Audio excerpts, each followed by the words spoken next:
할렐루야. 오늘도 수요 예배를 맞아 주님께 예배하는 우리 모든 성도들에게 한량없는 은혜가 충만히 임하게 되시기를 주님의 이름으로 축원합니다.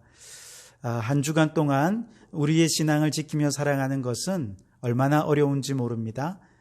우리 가운데 그만큼 믿음 있는 자가 많지 않습니다. 그래서 하나님께서 수요 예배를 통해 중간 점검으로 우리의 신앙을 점검해보고 혹 마귀에게 패배하였거나 넘어진 신앙이 있다면 다시 일으켜 세우고, 그래서 나머지 한 주간을 영적으로 승리하는 삶을 살 수 있도록 영적인 힘을 주시기 위해 우리를 이곳 수요 예배의 자리로 부르신 줄 믿습니다. 이 예배를 통해 우리의 신앙을 점검해보고 넘어진 신앙 일으키시고 하늘로부터 주시는 새 힘을 얻어 남은 한 주간 승리하며 살아가는 성도들이 되실 수 있기를 바랍니다. 이 시간 우리에게 주시는 하나님의 말씀은 로마서 8장 28절 한 절 말씀입니다. 제가 봉독해 드리겠습니다. 우리가 알거니와 하나님을 사랑하는 자 곧 그의 뜻대로 부르심을 입은 자들에게는 모든 것이 합력하여 선을 이루느니라. 아멘. 가정예배의 세 가지 축, 오늘은 삶의 축 세 번째 시간으로 하나님 사랑의 삶이라는 제목으로 함께 말씀을 나누기를 원합니다. 특별히 오늘은 그동안 가정예배의 세 가지 축에 대해서 함께 말씀을 나눈 것을 이제 최종적으로 정리하며 마무리하는 시간을 가지려고 합니다. 우리가 신앙을 자녀들에게 물려준다라고 할 때 그건 도대체 무엇을 의미하는 걸까요? 구체적으로 무엇을 물려준다는 것일까요? 우리의 자녀들이 교회를 빠짐없이 다니고 예배를 빠짐없이 잘 드리면 신앙을 잘 전수해 주었다, 이렇게 말할 수 있을까요? 우리의 자녀들이 이웃을 잘 섬기고 또 봉사하는 삶을 산다면 신앙을 잘 전수했다, 그렇게 얘기할 수 있을까요? 만일 여러분의 자녀들이 이곳 성도교회에서 여러분으로부터 물려받은 대로 열심히 신앙생활을 해서 집사님이 되고 권사님이 되고 장로님이 되어 교회의 중직자로 열심히 잘 섬긴다면 신앙 전수를 제대로 잘한 것이라 그렇게 얘기할 수 있을까요? 이 질문은 신앙 전수에 관한 질문 이전에 오늘 우리가 신앙생활을 하는 신앙생활의 이유, 그 목적이 무엇인가 하는 질문과도 일맥상통하는 질문이라 이야기할 수 있습니다. 왜냐하면 많은 분들이 교회를 열심히 다니고 예배에 빠지지 않으면 나 신앙생활 잘하고 있다, 이렇게 생각을 하고 있거든요. 물론 그것은 중요한 것이지만 과연 그러한가 좀 생각해 보아야 합니다. 교회에서 주방 봉사로 혹은 차량 봉사로, 안내 봉사로, 또 교사로 봉사를 열심히 하면서 그렇게 다양한 분야에서 봉사를 하면 많은 분들이 참 신앙이 좋다, 이렇게 얘기하는데 과연 그것이 맞는 것일까요? 교회를 열심히 다니고 봉사도 열심히 하면 교회는 그분에게 직분을 줍니다. 그렇게 교회의 중직자가 되면 신앙생활을 잘하고 있는 것일까요? 성경을 많이 읽고 또 성경 말씀대로 살기 위해 열심히 노력하면 신앙이 좋다, 그렇게 말할 수 있을까요? 방언을 하고 귀신을 쫓아내고 꿈을 꾸고 환상을 보면서 많은 은사를 받는다면 그 사람이 신앙이 좋은 사람이라 이렇게 말할 수 있을까? 다시 말씀드립니다. 여러분 오해가 없으시기 바랍니다. 이 모든 것들은 너무나도 다들 중요한 것입니다. 하지만 그 모든 것 안에 정말 중요한 한 가지가 빠져 있다는 느낌이 들지는 않으십니까? 도대체 그것이 무엇일까요? 우리가 정말로 신앙생활을 잘한다고 하는 것은 무엇을 의미하는 것일까요? 성경은 우리의 신앙생활을 가리켜서 어떤 행위를 이야기하는 것이 아니라 관계라고 이야기를 하고 있습니다. 예수님께서 성경의 가장 핵심적인 내용들을 압축해서 어떻게 정리하셨습니까? 하나님 사랑, 이웃 사랑, 이렇게 정리하지 않으셨습니까? 성경 66권을 한마디로 얘기하면 하나님과 사랑의 관계를 맺는 것이고 그 사랑의 관계 안에서 이웃들과 사랑의 관계를 맺는 것, 이것이 바로 성경의 이야기라고 말할 수가 있는 것이죠. 그렇다면 저 사람 신앙이 참 좋다, 그렇게 얘기를 하려고 한다면 그가 교회를 위해 얼마나 많은 일을 했는가, 행위를 보는 것이 아니라 그가 얼마나 하나님을 사랑하는가, 그것을 볼 수 있어야 한다는 것이죠. 같은 맥락에서 우리가 우리 자녀들에게 신앙을 전수한다라고 하는 것은 얼마나 우리의 자녀들이 교회를 열심히 다니고 예배를 잘 드리고 봉사를 잘하고 그것이 신앙을 전수하는 것이 아니라 우리의 자녀들이 하나님을 사랑하는 삶의 관계를 맺을 때에 신앙의 전수를 잘했다, 이렇게 얘기할 수 있는 것이죠. 다르게 얘기하면 우리의 자녀들이, 또 우리가 하나님을 정말로 사랑한다면 교회도 열심히 다니고 예배를 생명처럼 귀히 여기고 봉사도 귀하게 열심히 할 수 있게 되는 것입니다. 그러나 반대로 아무리 열심히 교회를 다니고 봉사를 해도 하나님을 향한 사랑이 없다면 그것은 문제가 있는 것이라는 거죠. 하나님께서 아브라함을 부르신 이후에 많은 연단도 있었고 또 훈련의 과정도 있었습니다. 그러나 하나님께서 아브라함의 믿음을 인정해 주셨던, 아브라함의 신앙의 가장 절정에 있었던 한 사건이 있었는데, 그것이 창세기 22장에 그렇게 눈에 넣어도 아깝지 않은 100세에 낳은 이삭, 그 아들을 하나님 앞에 제물로 바치는 사건이었습니다. 하나님께서 아브라함에 이것을 명령하셨을 때 아브라함은 마음이 얼마나 힘들었을까요? 정말 그 아들을 어떻게 내가 제물로 바쳐서 하나님 앞에 드릴 수 있는가? 얼마나 마음이 힘들었을까요? 그러나 성경을 보면 모리아 산에서 이삭을 제물로 바칠 때 아브라함에게는 주저함이 없었습니다. 어떻게 그럴 수 있었을까요? 아무리 아브라함이 이삭을 사랑하지만 하나님보다는 사랑하지 않았거든요. 아무리 이삭을 사랑했지만 하나님의 명령을 거스를 만큼 이삭을 사랑하지는 않았던 것이죠. 즉 아브라함에게는 하나님보다 더 큰 사랑은 없었습니다. 바로 그 사랑이 확인되자 하나님께서 다급하게 아브라함을 멈추시면서 이렇게 말씀하시죠. 그 아이에게 내 손을 대지 말라. 내가 내 아들 내 독자까지도 내게 아끼지 아니하였으니 내가 이제야 내가 하나님을 경외하는 줄을 아노라. 내가 이제야 네가 하나님을 그 어떤 것보다 사랑하는 줄 내가 알겠노라. 여러분, 아브라함이 이삭을 제물로 바칠 때 그는 이삭과 함께 하나님보다 더 사랑하는 그 모든 것들을 다 제물로 바친 것입니다. 그리고 오직 하나님만을 사랑하며 살기로 결단했던 것입니다. 바로 그 하나님 사랑의 마음을 보시고 하나님께서 그에게 복을 주신 것입니다. 이스라엘 백성들도 그렇습니다. 이 백성들이 하나님의 은혜로 출애굽한 이후에 40년간 광야를 떠돌면서 연단을 받고 훈련을 받았습니다. 그리고 이제 마지막으로 광야 생활을 청산하면서 모압 평지에서 이제 하나님께서 모세를 통해서 이 백성들에게 주신 말씀이 신명기 말씀입니다. 모세의 설교로 이루어져 있죠. 바로 이 신명기 말씀의 핵심이 무엇입니까? 우리가 지금까지 살폈던 것처럼 이 DNA와도 같은 핵심적인 말씀, 너는 마음을 다하고 뜻을 다하고 힘을 다하여 내 하나님 여호와를 사랑하라. 하나님 사랑입니다. 40년간 이 백성들을 광야에서 고생시키고 훈련시킨 그 모든 연단과 훈련의 목표가 무엇이었느냐? 이 백성들이 하나님보다 사랑하는 모든 것들은 다 포기하고 오직 하나님만 사랑하도록 훈련시키셨다는 것입니다.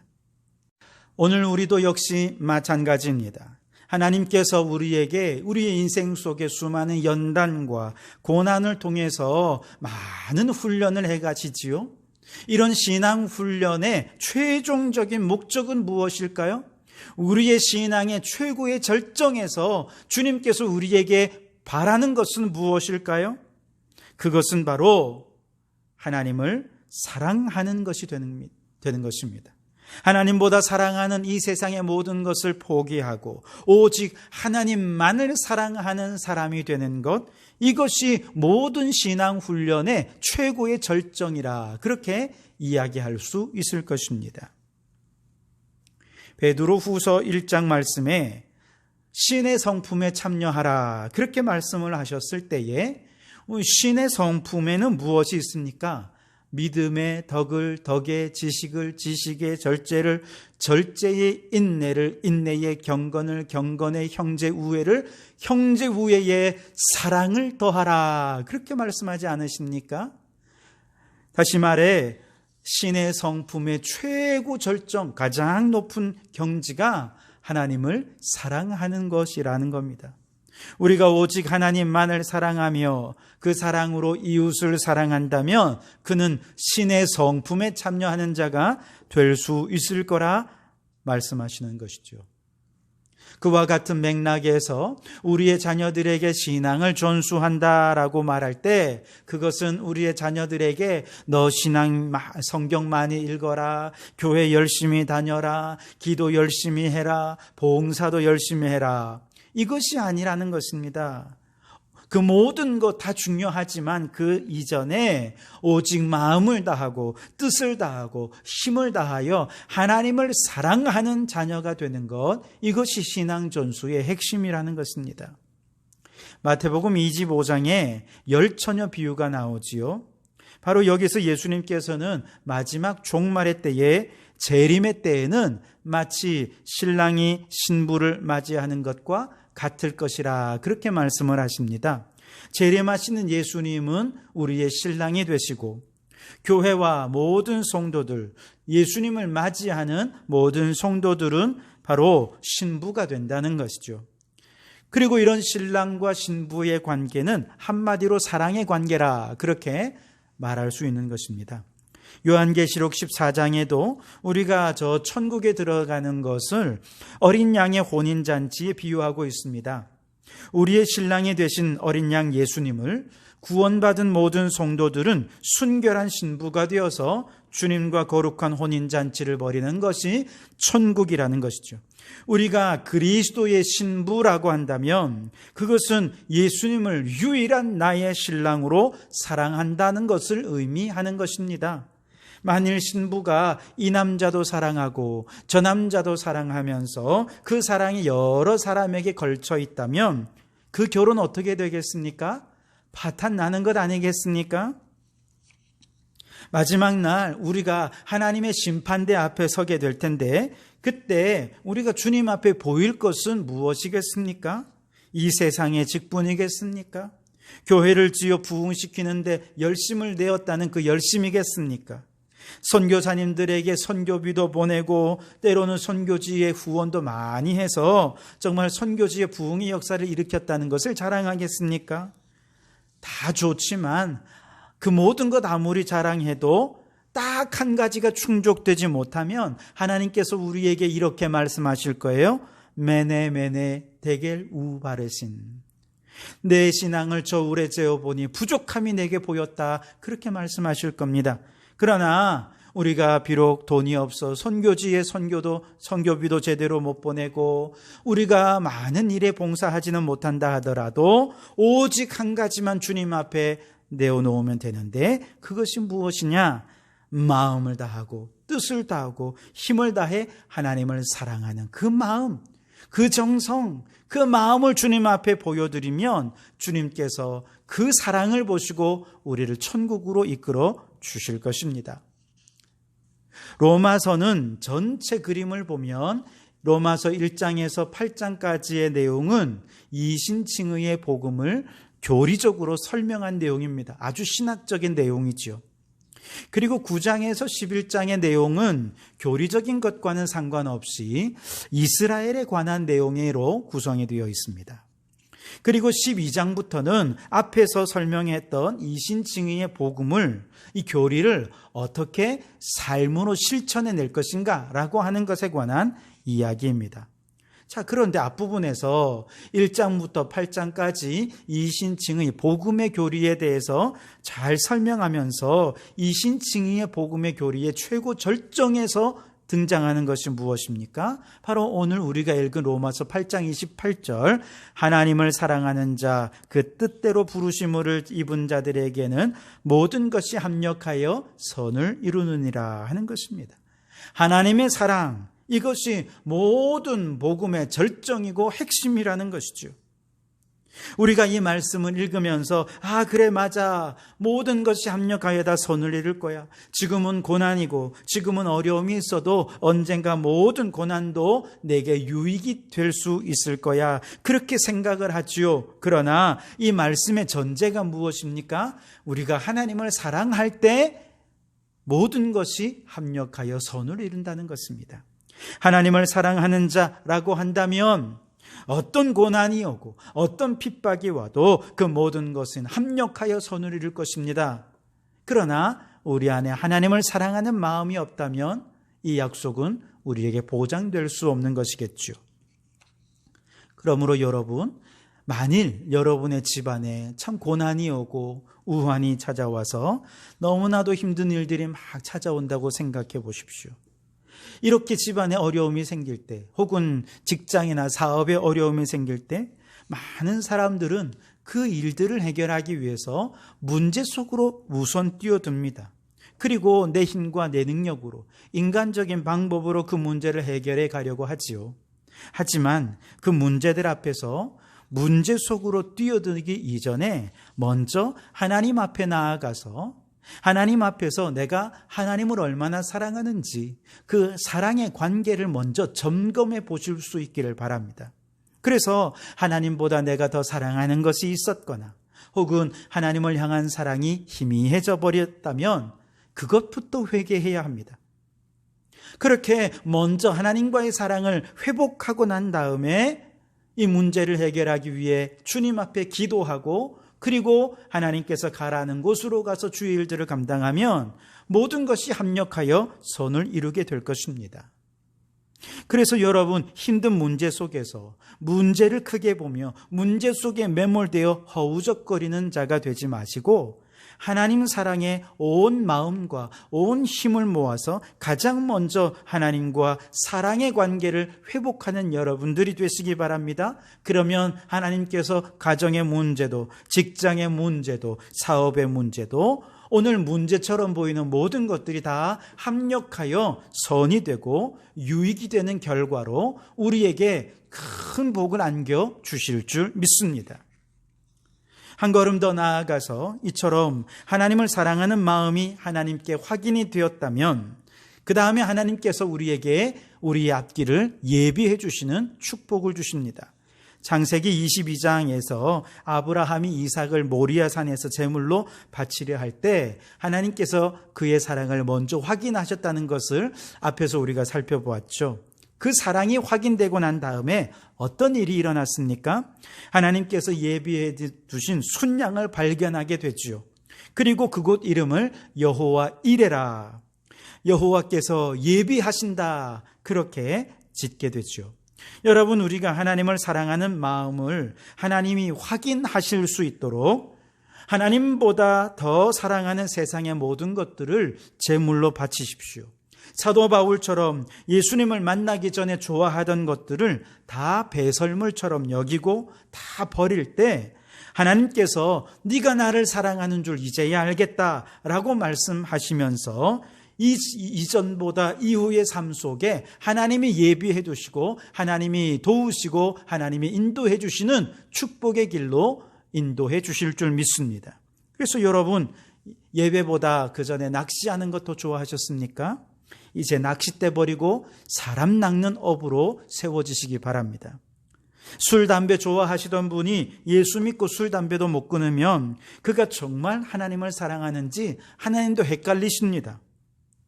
사실 술이나 담배는 의지로도 끊을 수 없다고 말할 정도가 아닙니까? 이거는 훈련으로도 끊을 수 없습니다.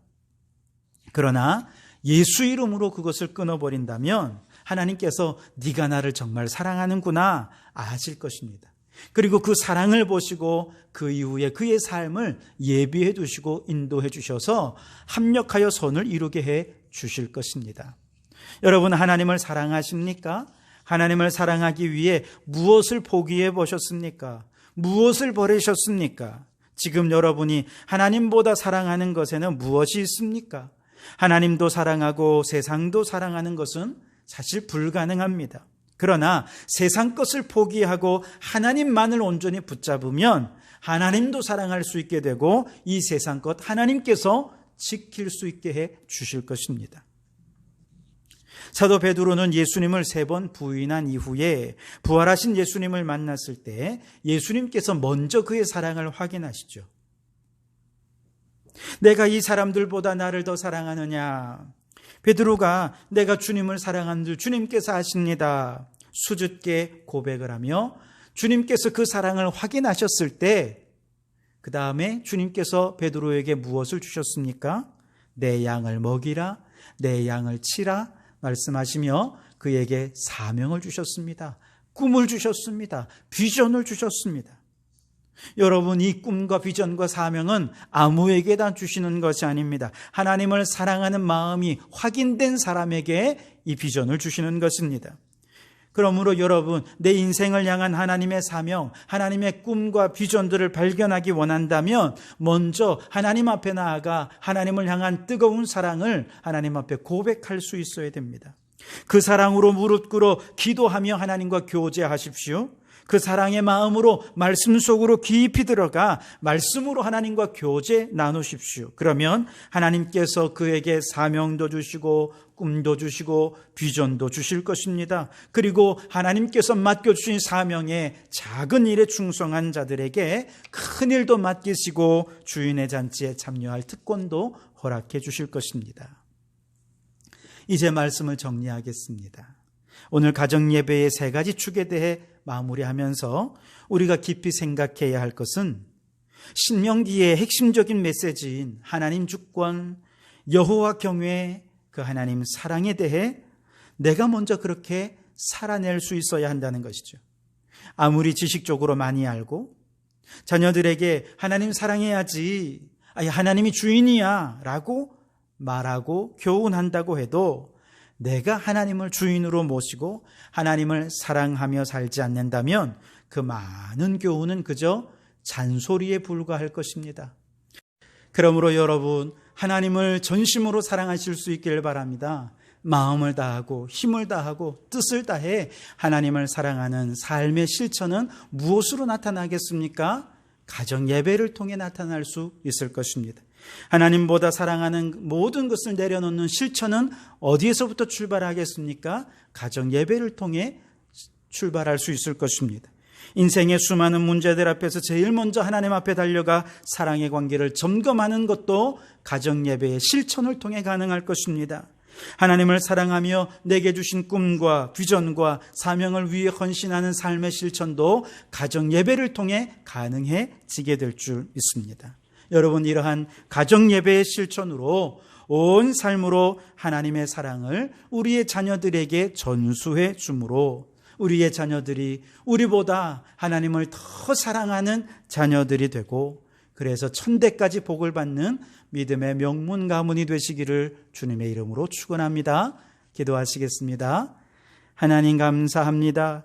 가정 예배의 3가지 축에 대해 우리가 지금까지 함께 말씀을 통해 배우게 하시니 감사합니다.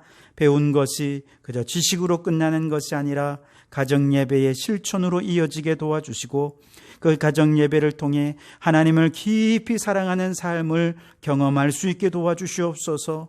그리하여 우리의 자녀들이 우리보다 예수 잘 믿는 자녀들이 되게 도와주시고 천대까지 복을 받는 믿음의 명문 가문이 되게 도와주시옵소서.